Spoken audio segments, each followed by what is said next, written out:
vídeo que circula nas redes sociais mostra um personal trainer denunciando que foi assediado enquanto corria na orla marítima de Maceió. Depois que a situação foi divulgada, o que aconteceu? Diversas outras pessoas que praticam esportes na região, principalmente mulheres, também comentaram que já vivenciaram situações semelhantes. Isso é muito grave, né? Acompanhe agora na reportagem de Mônica Hermílio. O vídeo foi gravado pelo personal trainer na última segunda-feira. Ele corria na orla da Ponta Verde quando este veículo preto parece o perseguir. O carro aparece algumas vezes, o que causou incômodo ao Charles. Eu não dei ousadia, não dei nada. Uma pessoa que está me paquerando, tá? Nada contra um homem, porém, assim, é chato pra caramba, tem que saber respeitar. A pessoa não deu bola, não deu ousadia, segue o jogo, tá? E, tipo, sai do carro. Correndo, ele ficou colado de lado, baixou o vidro e ficou dando psil. Aí, quando eu fiquei ignorando, eu mudei de faixa, eu estava na faixa verde e pulei para a calçada, ele ficou nessas ruas entrando e toda vez que eu ia passando, ele ficava como se tivesse ido esperando eu passar. Na esquina, esperava eu passar e depois ia para o outro lado e fazia a mesma coisa. Virei a cara e segui, porém ele ficou fazendo ainda gesto obsceno. No registro é possível ver o momento em que ele confronta o motorista. Se aproximando. Tá bem aqui. Ó, tá bem aqui. Colado. Falta de respeito, pô. O senhor perdeu alguma coisa?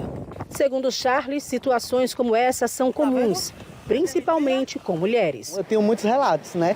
Que comigo já é a terceira vez, porém eu conheço pessoas que passou correndo e um turista, que não foi daqui, foi de Fortaleza, passou a mão até na bunda dessa atleta. O personal trainer não registrou o boletim de ocorrência.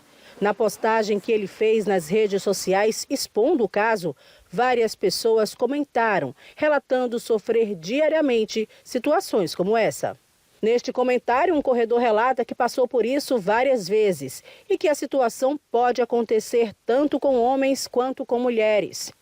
Uma mulher também comentou: "Pra gente que é mulher, a situação é pior, porque acontece o tempo todo, não importa a vestimenta."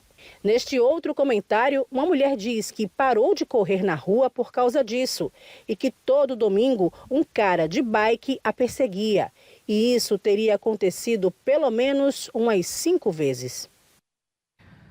Tá demais, né? Olha, o Fique Alerta continua falando sobre assédio. A Mônica Hermílio volta a falar com a gente sobre isso ao vivo.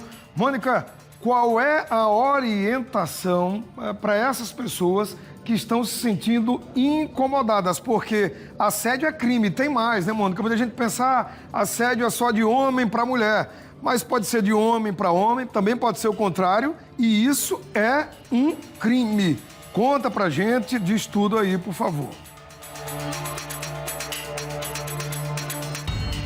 Oi, Douglas, boa tarde mais uma vez. Primeiro a gente vai tentar explicar, né, a diferença entre assédio e importunação.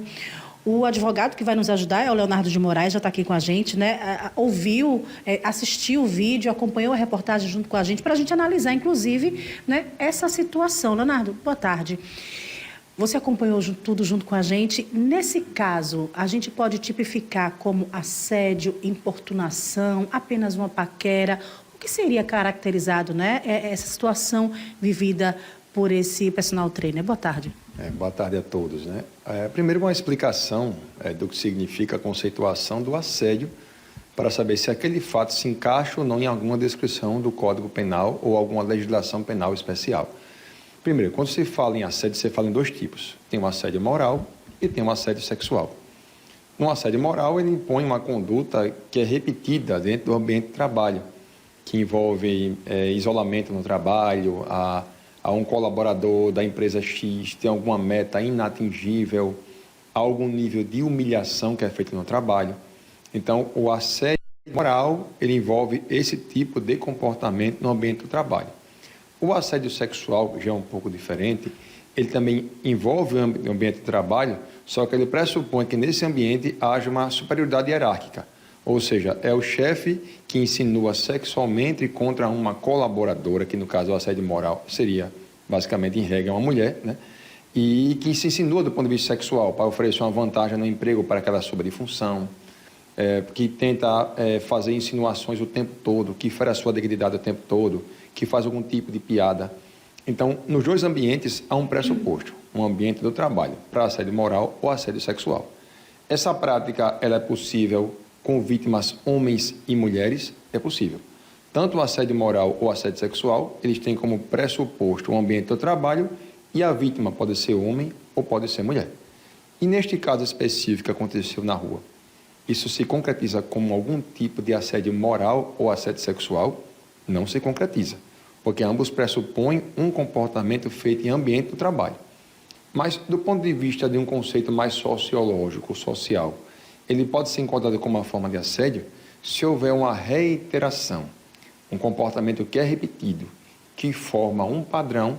Isso pode corresponder como um assédio, mas não é assédio moral e nem assédio sexual.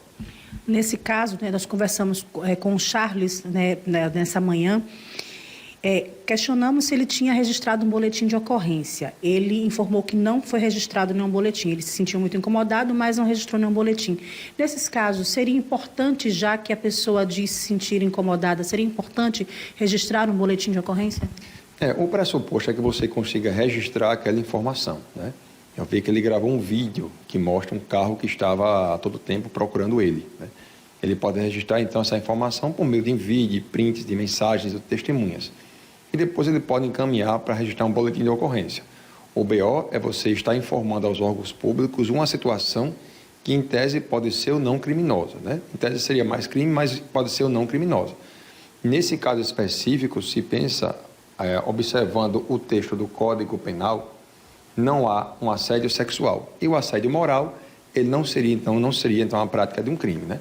Então é importante que, se ele se sente algum tipo de crime qual ele foi vítima, que ele procure um profissional da sua confiança, que isso é muito importante, e através desse profissional ele vai dizer se aquele comportamento se encara, por exemplo, como crime de injúria, ele recebeu alguma ofensa contra ele, se seria algum outro tipo de comportamento, não sei se naquele caso se concretizaria como crime de constrangimento ilegal, mas o objetivo é que ele procure um profissional da sua confiança, registre o BO, registra a informação para tomar algum tipo de providência. Mas, inicialmente, aquele comportamento que foi praticado não se concretiza inicialmente nem como assédio moral, nem como assédio sexual, e se buscar um outro crime, poderia ser um crime de injúria. Ok, obrigada pelas informações. Eu conversei com o advogado Leonardo de Moraes, portanto, está aí, não é? É importante, Douglas, que a gente observe exatamente, né, todo o contexto do que está acontecendo e, claro, se a pessoa se sentir realmente incomodada, se sentir com medo, né? Principalmente no caso das mulheres, né? Se o medo prevalecer nessa relação, se você perceber que passou, né, daquele limite da paquera, do flerte para um assédio, aí sim, se realmente esse medo for muito legítimo em você, deve, e claro, procurar, né, os meios legais, procurar registrar um boletim de ocorrência e ficar atento a tudo isso, claro, para se preservar, para se manter em segurança. Como a gente viu, o Charles, ele registrou, né, toda a movimentação e é uma orientação que acredito que todos os advogados, né, até a própria polícia, faça para que as pessoas, em momentos como esse, se realmente se sentirem muito incomodadas, né, muito invadidas, que registrem esse momento, porque pode ajudar a polícia, a justiça a tomar alguma providência.